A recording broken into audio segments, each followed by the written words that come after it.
One of the worst things you can experience when arriving at the airport is realizing that your luggage just might be over the size or weight limit for the airline you'll be flying on and are now faced with the fear of paying extra baggage fees. Will the airline notice if your bag is just slightly over the limit? And will your bag even fit in the overhead bin compartments on the airplane? In this video, you'll learn the answer to those questions along with the size and weight limits for luggage and the potential fees for having to check a bag at the last minute. Let's go. Dream vacations start here. When it comes to carry-on or hand luggage, most airlines have a size limit of 22 by 14 by 9 inches or 56 by 36 by 33 centimeters.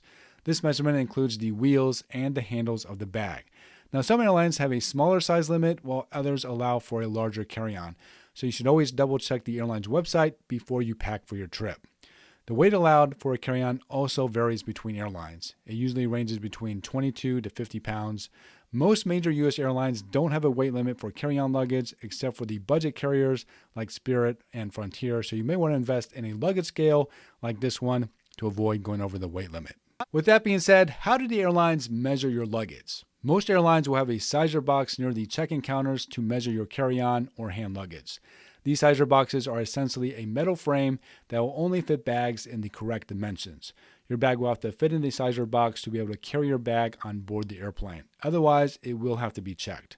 That's why having a flexible fabric bag or a duffel bag is advantageous because in this situation, you'll be able to squeeze it in even if it's slightly oversized. Now, if you know that your carry-on is slightly over the size limit, the airline is not going to check every carry-on from every passenger. For one, there would be some serious delays if the airline had to do that. And I would say typically the airline only checks the size of a carry-on if it's obvious that it's oversized.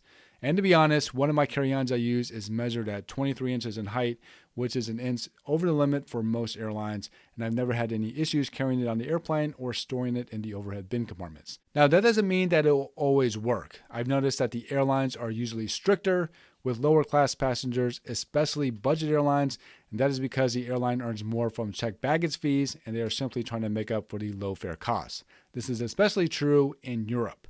Most Europe budget airlines are smaller, so the overhead bin space and the seats are smaller to be able to fit more seats on the plane. The fuller the plane is with passengers, the less space there will be for everyone's carry-on in the overhead compartments. With that being said, the chances of you having to weigh and measure your carry-on on one of Europe's budget airlines are more likely because they are trying to fit as many carry-ons on the plane as possible.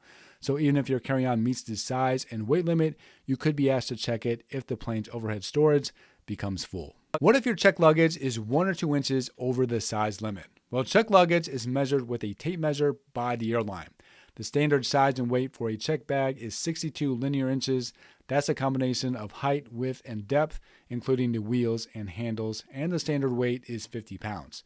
If your checked bag is over by an inch or two, usually you won't have to pay the oversized baggage fees because tape measure readings aren't the most accurate, and most of the time, the airline employee will let you through without paying the extra fee.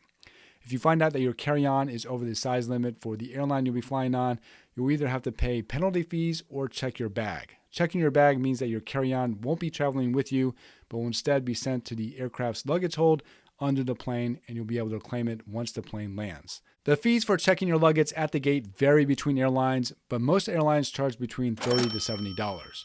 Usually the late check-in fee consists of the normal check-in fee plus an additional $20 to $50 for checking in at the gate. Now, some airlines don't have late check-in fees and only charge you the regular amount. I've actually done some of the research for you in regards to the late check-in fees for oversized carry-on luggage for a few of the most popular airlines. American Airlines, you'll pay $35 to $70 depending on your destination for checking an oversized carry-on at the gate. It's the normal checked luggage fee with no additional cost.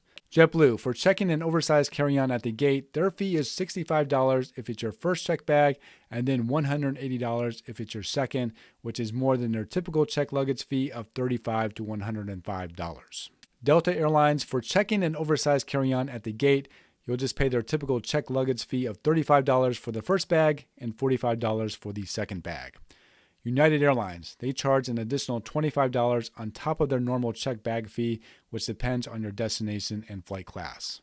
Ryanair, for oversized carry-ons weighing up to 10 kilograms, Ryanair has a fee of 46 euros and 70 euros for luggage weighing up to 20 kilograms.